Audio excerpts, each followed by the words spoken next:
It is Wednesday. That means it's time for this week's Weather Wednesday. For that, I'll send it over to Tavian Whitehurst. With Idalia moving further over Florida and further into the southeast, and also we're reaching the peak of hurricane season, I thought it would be a good time to talk about the different risks that we see when we look at tropical storms. The first of them being storm surge. Those are the rising coastal waters due to powerful winds pushing up against the coast. Then we have inland flooding, which is going to be due to the widespread torrential downpours because of the storm. After that, we have high winds, and these will be especially dangerous as storms get stronger, because then we're getting over 111 miles per hour with a Category 3.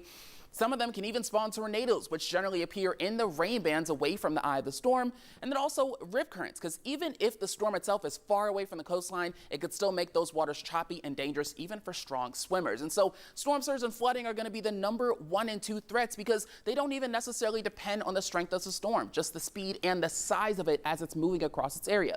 So when it comes to storm surge, we're splitting it up generally into 3 sections. There's under 3 feet, 3 to 6 feet, and then 6 to 9 feet, where things begin to get catastrophic. Idalia is giving up to 15 feet of storm surge, which can completely sweep away entire areas as they move through.